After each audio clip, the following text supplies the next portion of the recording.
Hey there, welcome to the Motherhood Today podcast. This podcast comes out of the latest research that we've done with Barna and the Mom Co. I'm Mandy Arioto, President and CEO of Mops International, here with my friend David Kinnaman, CEO of Barna. Hey, Mandy. It's great to be here. So good to be together.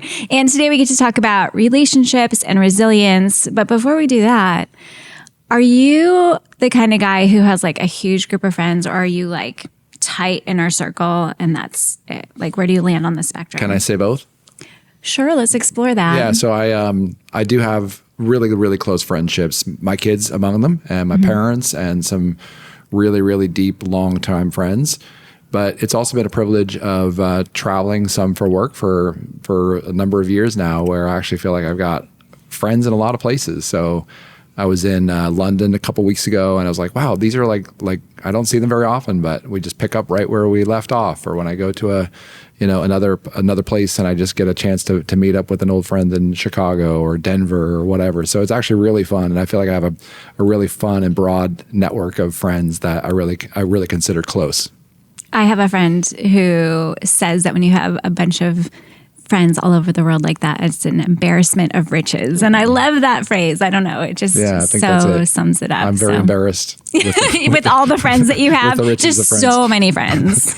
I'm very well liked. And then I can't get anyone to return my phone calls, but that's the problem. It's your humor. It's the humor that really draws them in. I think that nobody knows about you. The secret humor.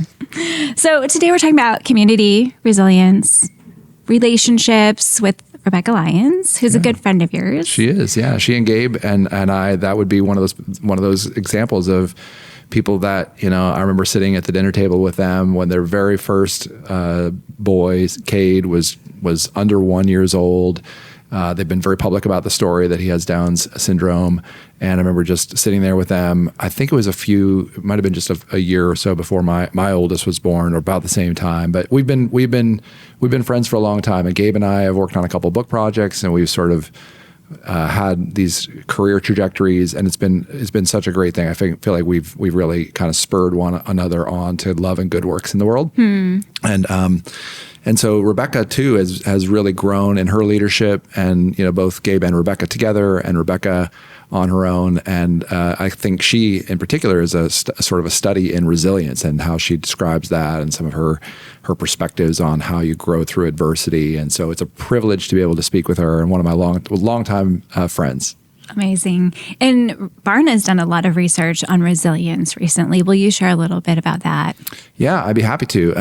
For me, that was a phrase that we wrestled with, some of the ways we describe our research. So that's part of the job of a data journalist, the kind of work that we do, is you can collect the data, but then how do you describe it? And so much of our work is trying to put labels or terms. So one example of how we've used the term resilience is to talk about resilient disciples. And as we worked on, we don't interview people and say, hey, are you a resilient disciple? Because that's kind of a strange phrase. People, they don't know how to answer that. Yeah. But we had come up with a definition of resilience based on a few beliefs and then sort of actions, sort of attitudes and behaviors. And then when we did that, we realized that only 9% of U.S. adults are resilient disciples, despite the fact that nearly 8 in 10 describe themselves as a Christian. Wow. Or have some Christian experience. And so that was one area of resilience, to try to look at, what makes these people really different. And another really good friend, Mark Matlock, and I wrote a book on that called Faith for Exiles. Furthermore, we've also been working on resilient pastors, and Glenn Packiam has written a really incredible book on the resilient pastor. My colleague Joe Jensen has been leading that initiative at Barna. And our great team. And so we actually really feel like resilience is an important concept. And really the theme of it is, and we'll get into this some with Rebekah, but the notion is that, we're all facing adversity. We have to admit that is true. And then we also have to realize that adversity makes us stronger. And if we allow it, if we go to the deeper places, if we dig deeper wells, it actually makes us find God in the hidden and hard places. And I think that's really one of the themes that connects resilience, whether we're talking about motherhood or leaders or disciples or just life in general. And it actually turns out it's a very common concept in higher education and young people how do we build resilient young people? Even in secular circles, the idea of resilience is a key terminology these days. I love it. One of my favorite books that I read last year was The Comfort Crisis. Have you read it? I haven't, no. Oh, it's so great. It talks exactly about this and how beneficial it is for us to be uncomfortable in every aspect of our lives. And it's really been a mantra of mine this past year, like when something sucks or I'm out doing a hard run or even in my work life, this is hard. And in my mind, I tell myself, this is good. This is actually really good. Or maybe like if you're enduring yet another conversation with David Kinnaman. That has not come up once. Well, people don't know, but before we started this, the producers were critiquing our posture.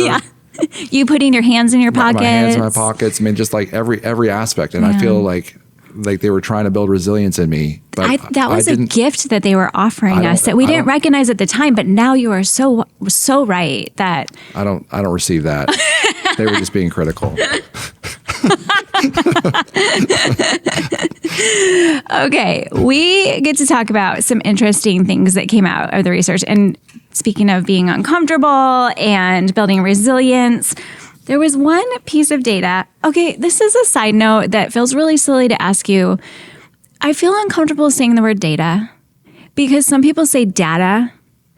What is the right way to say it? Data or data? I feel like we should make a song. Potato, potato. It's exactly. Data. Yeah. Is there a proper way to say it? Yeah, I should be the person. Is it interchangeable, or are people judge? Is it like nuclear and nuclear that people are judging me for pronouncing it wrong? Are you trying to make me more resilient by asking me a question? I don't know. I don't know. Okay, good. I think you should use it. I won't feel insecure then. No, you shouldn't. Great. Okay, thank you. How about that? Thank you so much for that. The producers will tell you many other things to feel insecure about. But I don't have, that's one thing. Okay, there's one thing that really stood out in some of the data that we found from moms regarding a confidant, which is fascinating. Will you share a little bit about that? Yeah, I'd be happy to. So one of the fun things about research is we actually can ask a whole random sample of people about their experiences and ideas. And then we break it into buckets. And like I said earlier, we don't say, are you a resilient disciple? We don't say, we're going to analyze these results if you tell us you have a confidant and if you don't. But we're able to put people into different categories and then look at the outcomes of their answers on other questions. And so 4 in 5 mothers currently have a confidant, someone who they say could be confided in, not including a partner or a spouse. And Christian mothers are actually a little bit more likely to have that kind of confidant in their life. 84% versus 73%. But when you look at the results, there were so many different ways that when you have a confidant, and we had a couple different gradations of like how frequently you speak to them, et cetera. When you have an active person in your life who you can tell your secrets, who you can talk about this interior monologue, we all have it. And one of the things we realized in the research was moms have a pretty consistent inner critic. And so sometimes we have to say, hey, are you feeling this way about your motherhood? Or are you feeling this way about your leadership? Or are you feeling this way about your life? And sometimes by talking about it, we get real freedom. And especially in Christian community, do we find freedom because Jesus, after all, sets us free. Right. And so the difference between those who have a confidant and those who don't was very surprising throughout the whole study and in a positive direction. And so it really tells us that when we can provide those kinds of relationships for moms and they're really looking for it, it really makes a difference in their lives. And I know that's a big part of what MomCo has done for decades is to provide a safe place for moms to have that deeper conversation. Absolutely. We provide peer confidants, but also mentoring. So it's important to have different aspects of feedback and input into our life from friends of all different generations. Yeah. So. I love that vision. I know we see this in a lot of different aspects of the research, but intergenerational connections and mentoring and reverse mentoring, where older can learn from younger and younger have open questions that they can have with older mentors who are maybe a few steps down the path. And it feels like the church is one of the places where we can kind of get over ourselves in terms of whatever age or life stage or socioeconomic status we have, and we can actually all be together. So beautiful. How do you find that MOPS, the MomCo, provides that kind of sort of tools for a church to be able to do that? What I love about what happens at a MomCo group is that we have women sitting around a table together who vote differently, who mother differently, who have different beliefs about all different things happening in the world, who could have different faith beliefs, because we have a lot of women come who are seeking or who have had discontent or church hurt. And so, but they're showing up at a MOPS group to talk about motherhood. So we have women coming together who in normal places might not get along, but they have this common denominator of motherhood to have a starting off point for conversation. And there's a powerful bond that happens around those conversations. And so I feel like it's this beautiful picture of what the kingdom should look like when we can all come together and talk about the things that are most important or heaviest on our heart and have a redemptive conversation that points to Jesus. Well, one of the things that's cool, and just reflecting back, I know my wife, Jill, was a big contributor to MOPS when the kids were young, and I saw all those different places where she found a great safe community. And I feel like a lot of leaders, as we look at the pressures they're facing, and we've talked about this in some of the other podcasts, other episodes that we've done together, that it's fine for, as a pastor, especially as a male leader who's not a mom, you don't have to relate to every issue that moms are facing, but you do have to create an environment where they can be participants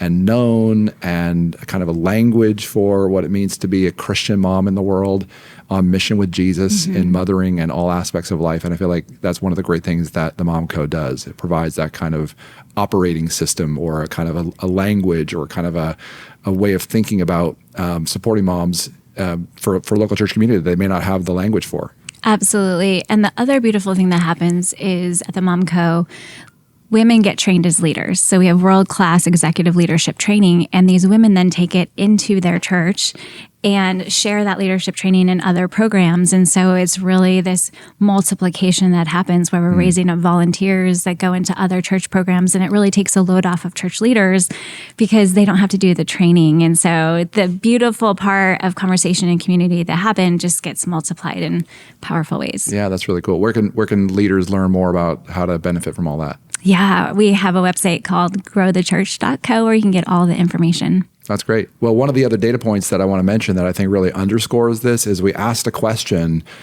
thinking about your church. This was a question we asked among our sample of moms who are churchgoers. Thinking about your church, which of the following are you most or least satisfied with? And we gave people sort of lists that they could pick from.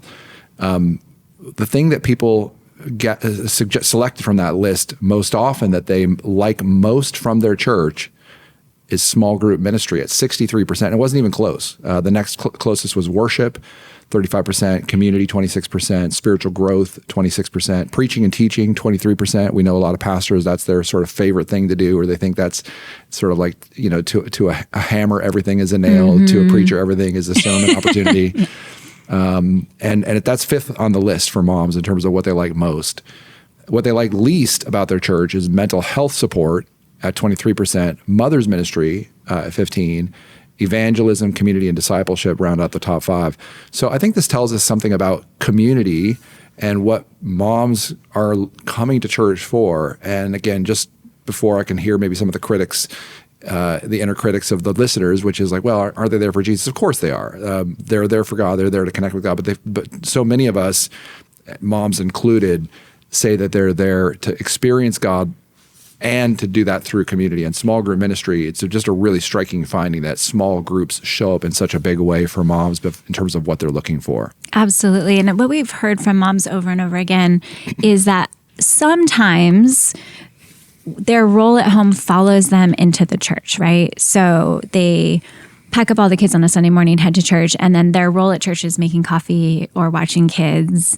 The same things we do at home, then we are expected to do at church. And what we hear so often is that moms would just rather stay home than to go to church and do the same thing there, wrangling kids, making sure they're quiet in the service. And so I just think it's an interesting thing to consider how important mom said this small group ministry was, and worship and community, and not asking moms to do the same things that the load that they carry it at home to bring that into the church.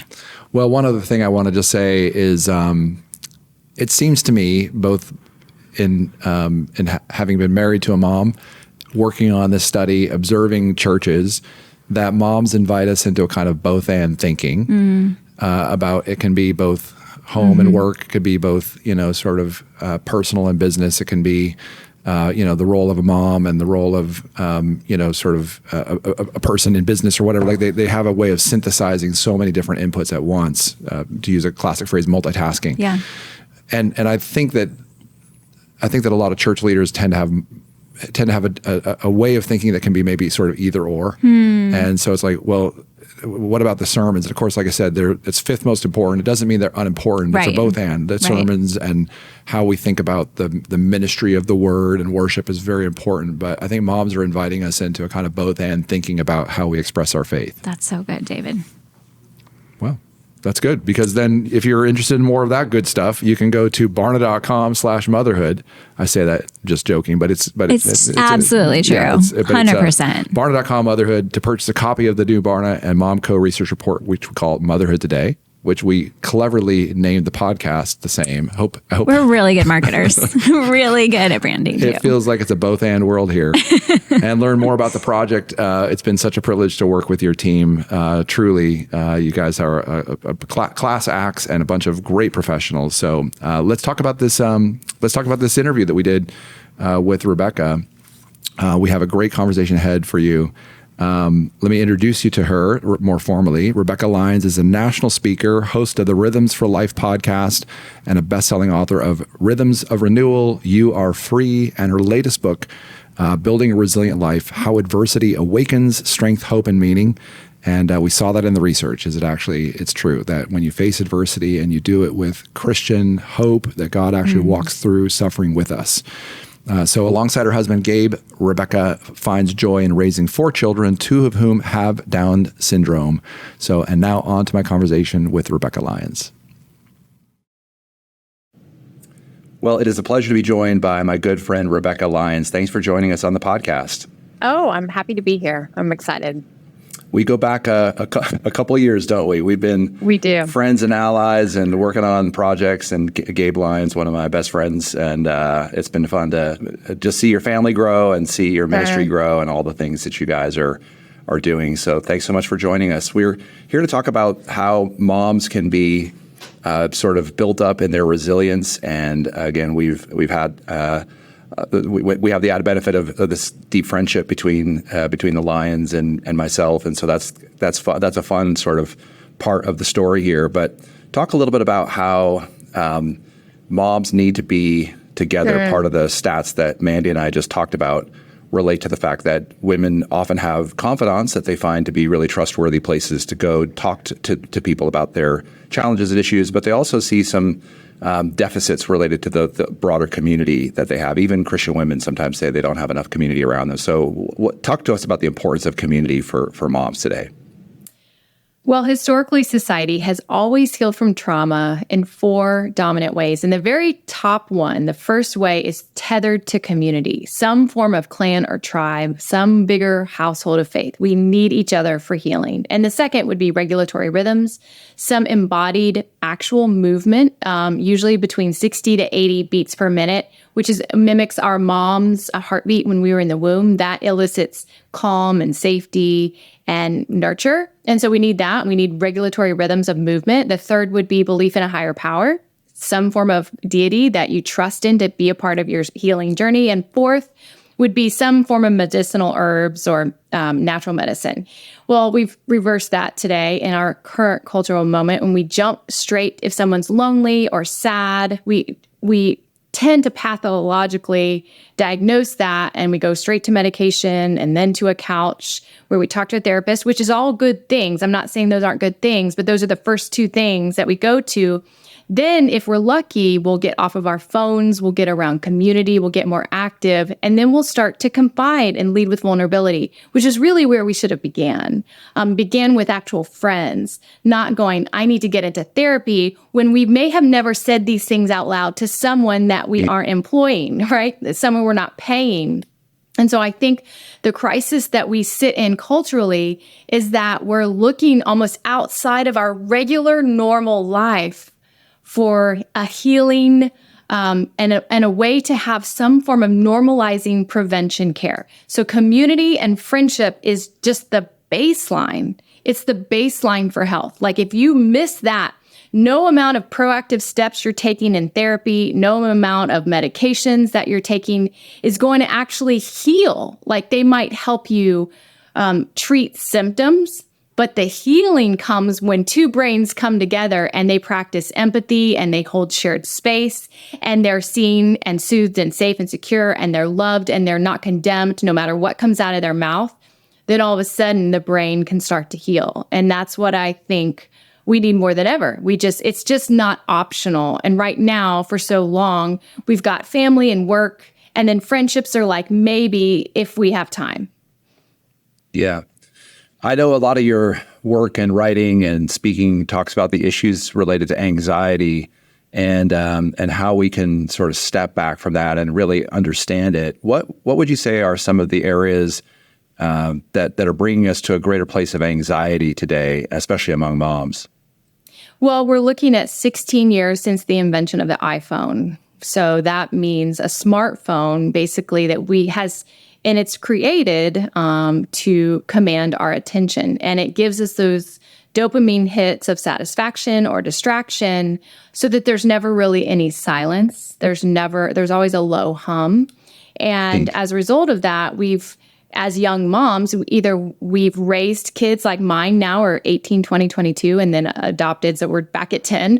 But in general, like we've all become mothers on screens and we're raising kids on screens. And so it's just, we live in a moment we've never seen in history. Like there's no actual beta test for where this goes. We are the experiment. We're the lab rats. Figuring out like what will that do with our attachment with our kids when they become adults? What will it be for them when they have kids? And so I think what we're experiencing now, 16 years in, we see a trend.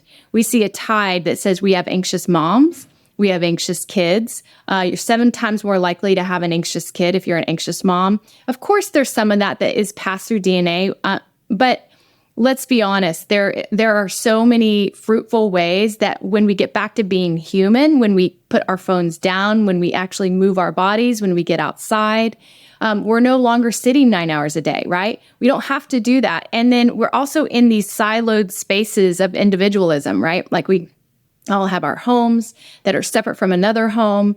And if we don't have some overlapping shared spaces, even more than just church on a Sunday, I mean, that's wonderful. But if that's not catalyzing, I just came from a Bible study this morning, and this is a Tuesday. This happens to be a Tuesday. And it's 12 of us that in community for 2 years have opened the scriptures and read, but then got real honest. Like today, we were all laughing hysterically about like some of our mishaps of parenting. And I've been a mom for 22 years. Like this doesn't ever end. Like you might think like, whoo, it got through motherhood. Like, no. Launching adult kids is quite as challenging as changing diapers. It's just a different kind of hard. And yet you can... And more expensive. And more expensive. But you can't do it without community. And so this is not... It felt like therapy. I did not pay $1. There is something about just deciding to lead with vulnerability. And every friendship must have reciprocity. A real friendship someone would initiate, the other one would go, well, I'm sorry for you, and then not say anything. No, that's not going to work. You have to admit something, then someone holds space for you. They're not trying to fix you. We're not people to be fixed. We're problems to be fixed. We're people to be loved. So when we say something, then they might meet us, and they might share their own vulnerability. Then all of a sudden you're going, okay, we're the same.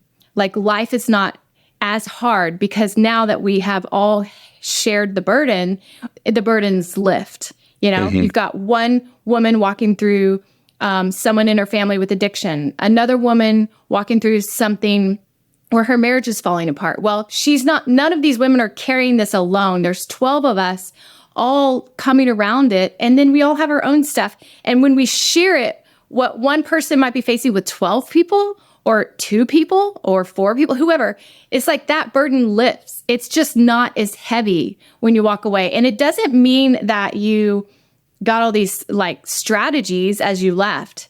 You just feel less alone. And something about that transaction of vulnerability and safety is really what you're getting on a therapist couch it's really what you're getting in any kind of paid clinical work. It's not that they don't have skills, like they do have wonderful skills, but we sometimes sell ourselves short in friendship, what we can really bring into the healing journey. You're talking a lot about this idea of enduring together, which comes from your book, Building a Resilient Life. And we know that books have sort of a life of their own. So tell us a little about the backstory of Building a Resilient Life. Yeah, I found like many moms, I had COVID happened and I have a 20-year-old with Down syndrome, a special needs child. And he really flatlined. He had the hardest year of his life, which therefore meant I have had the hardest year of my life because a mom's only as happy as her saddest child. And he started kind of hitting himself and slamming his head into doors and walls. He was nonverbal. In so many ways, I saw Cade as a metaphor for what so many of us were feeling internally, but he didn't have a filter to pretend. He just really was, he lost his rhythms. He lost the things you need for health. He lost regulatory rhythms. He lost his friendships in his classroom. He lost going to church, to sing about Jesus. We would still do it at home. It's not the same. And then he also lost, we didn't have him on medication until about a year and a half in, just to try to see if we could increase his window of tolerance. And so in that season, I thought, motherhood never ends. Obviously, we know that, but no matter what decade our kids are in, like they're going to need that nurture no matter what. And so for me, it was just this idea of going, not only does Cade need resilience and my kids need resilience as they enter life because they're not quite ready for what society has coming at them, I need it. I need it in a way that requires just as much vigilance as an adult who's leading my kids, but also a mother for the next generation, a voice into the next generation. I'm 49 and I'm going, I want to actually run this race well. And I felt like the Lord was loud and just said, you need to push yourself in some of these areas. Adversity will awaken something in you. It awakens you what you're made of. It awakens you to what's worth fighting for. And all of a sudden, when you see your kids struggling, there's a mama bear that comes out of you that's like, no, I'm not going to sit idle. We are not made to sit idle while the house is on fire. And I do think we as women have far more agency and power than we realize. But it's from the Lord. It's from the source himself. And we can lean into that as we lean into one another. I love your description of adversity. And that's actually the subtitle of the book, How Adversity Awakens Strength, Hope, and Meaning. And certainly my journey over the last half a dozen years has been one of adversity. The last 3 years as a society, whether we're talking about the pandemic or all the other challenges, we've all faced a lot of adversity, and that is the human condition after all. So we all realize that our lives are short, and we serve a good God despite it all. What would you say to church leaders and to pastors and also to moms? But like, what are you learning about adversity? I feel like we often we shortcut the good that comes from adversity. What can we learn about adversity, do you think? Well, the more that I'm reading and researching and learning is that the hard, just the work itself, rewire how you see retirement. Like, you're going to always care for something.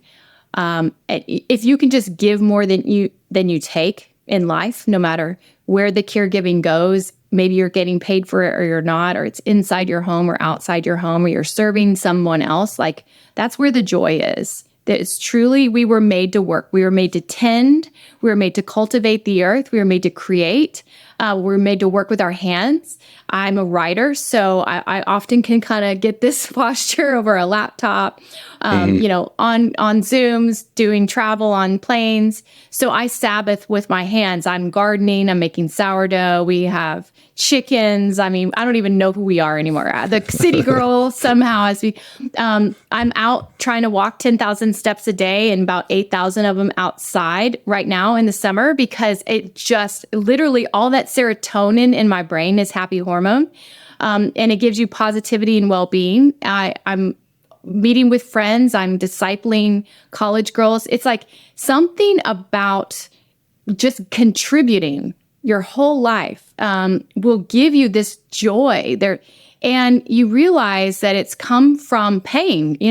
Everything that is beautiful came from pain, because the root word of passion means to suffer, to literally suffer. And so once you've suffered in something, I never wanted to be an anxiety girl, maybe, or special needs mama. I didn't aspire to that, but the Lord had that. And all of a sudden your pain can become purpose if you let it. And all of a sudden there's a joy in helping walk other people through how to respond to a panic attack, or how to navigate a diagnosis of special needs in utero, and how to just truly continue to throw those burdens back on the Lord and go, God, nothing that's happening in my life right now hasn't been sifted through your hand. I know that you're loving and you're good, and that you're not going to leave me or forsake me. It doesn't mean you'll lift it. It doesn't mean necessarily the circumstances will change. It doesn't mean that I'll have adversity with an end date. We just don't get to decide those things. But we do know that we serve a God, Jesus, who walked in the same shoes. He wanted the cup to be taken. He didn't really sign up for death, but he did, he just knew what was on the other side of that. And I don't know, I feel more hopeful and more joyful, more resilient, quite frankly, because I've just decided to double down halftime, almost 50. I've just decided, I just don't want to coast out. I really want a life that God is going, just be diligent, study, learn, grow, become a lifelong learner. And then all of a sudden you'll find this fire in you just continues to get tended. That fanning the flame of the gift that's in you is just because you continue to say yes to some things that are hard, things that'll stretch you, things that'll humble you for sure. But you'll find friendships that will foster that in you too. I'm doing a cohort for seminary because I'm doing it with friends. There's things that we can push ourselves into. I want to do adventure bike trips with friends. There's things we can push ourselves physically, cognitively, as mothers, as wives, as daughters, when we do it with trusted friends. And I just want to encourage young moms out there, because you feel so alone, but just trust me, the girl next door with her toddlers feels just as alone. And every shared experience, just by initiating, someone will have to always initiate. And if nobody's done that for you, then maybe the Lord's going, you're it. It's your turn to initiate.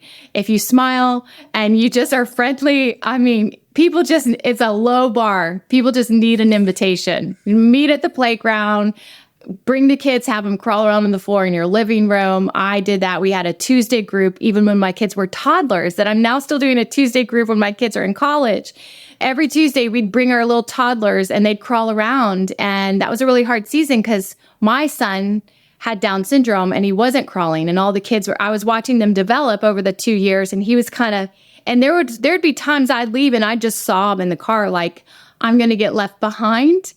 And yet, God knew that even now, today, to this day, I'm going to see one of those friends after this. 22 years later, those friends that walked me through one of those early onsets of motherhood where I felt very alone, MOPS, honestly, quite frankly, was a group that came around me that are now lifelong friends.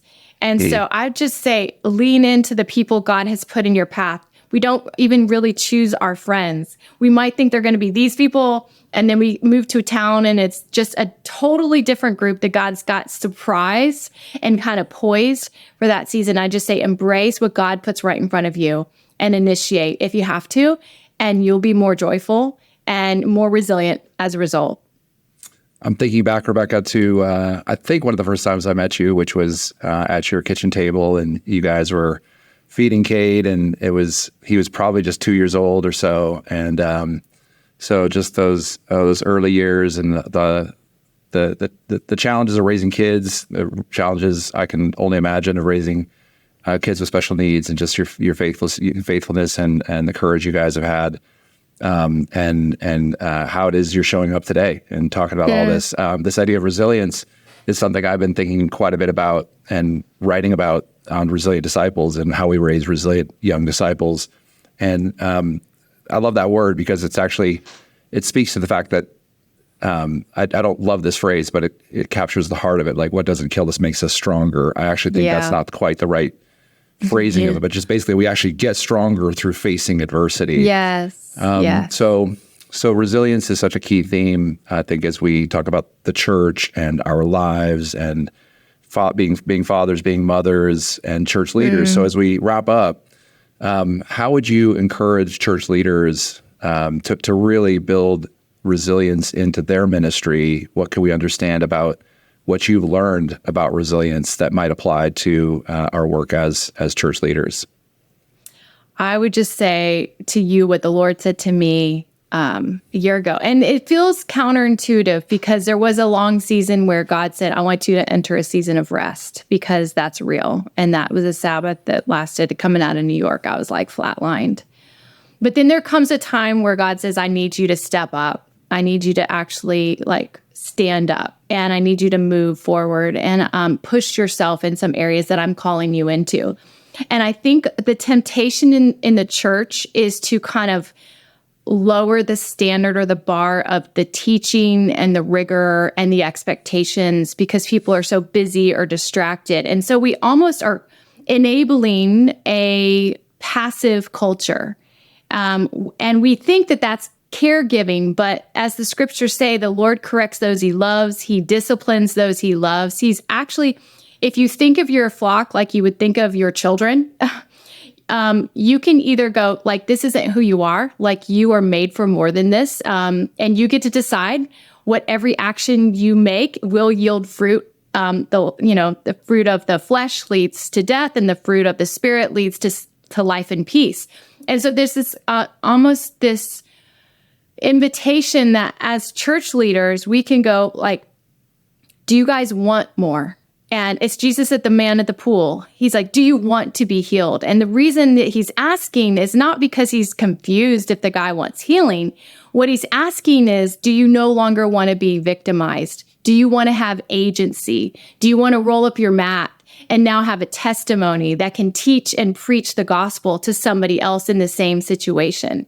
And so I would just encourage church leaders to call people forth, to speak life over them, to go like, whatever agreement we've made that obviously culture's spinning out, we're stressed, we're anxious, we're more depressed, we're more lonely. Yeah, those things are true. But God, and what are we going to do about that? I'm done listening to what all the data says. Like we can all read it. It's there. It's real. And Barna, you know it.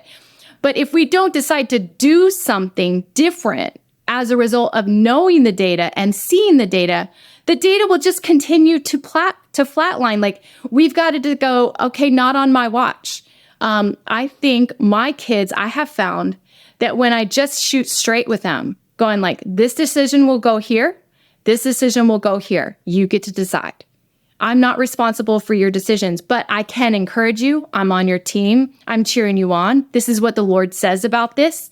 There are so many clear directives in Scripture that lead to peace, that lead to flourishing, that lead to civility, that lead to societies doing well if we obey, if we read and do what it says. And so sometimes it's going to be a little bit of tough love, but what it will be, I think more than that, is going like speaking life, seeing the potential, calling it out, and then urging, fanning the flame. I'm finding that Gen Z in my home and their friends, they are waking up to this. They are actually being supercharged by the Great Commission, and they're like, they're very authentic. They're very much going after it. If they're saying, this is what I choose, they're in. And it's not a passive faith for those who are choosing it. And I'm grateful because I don't even know it looked like that for me. It was a little more cultural for me, but for our kids, it's no longer cultural. They get to just decide, if I'm in, I'm going to go all in.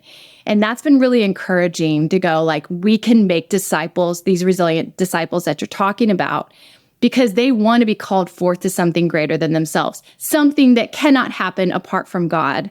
And then all of a sudden, I'm just really thrilled and I'm excited. And I do believe the Lord has something beautiful in store for a bold church, a bold, obedient, surrendered church. And I think women, they're right there at the forefront of that. Young moms, right there at the forefront of that. Aging moms, aging well, strong moms, right? Like just running hard and fast. after whatever God's put in front of us. Beautifully said, Rebekah. Thank you so much for joining us, and can't wait to see you again soon. Thank you so much for having me. Wow, Rebekah and Gabe have worked so hard to support leaders, and what a privilege to hear from her. And again, some of the hard-earned lessons that she has about resilience, and this notion of how we heal together in community, I think, is such a critical component of the message that she gave us today. Absolutely. That was such a great interview. Yeah, thanks. Well, if you're interested in this research, please go to barna.com/motherhood. You can purchase a copy of the new report. We also have quite a bit of this data available for free. We want to resource you with whatever level of resourcing you have. And Barna and the Mom Co. are so pleased to present this data, amplifying the voice of moms around the country and what it is we can do to partner with them in this age of participation and helping us see maybe a both and world. Absolutely. And make sure to check out Rebekah's latest book, Building a Resilient Life, How Adversity Awakens Strength, Hope, and Meaning. And make sure to like or share the podcast. Yeah, that would be great. Well, we'll see you next time with a fresh episode of Motherhood Today.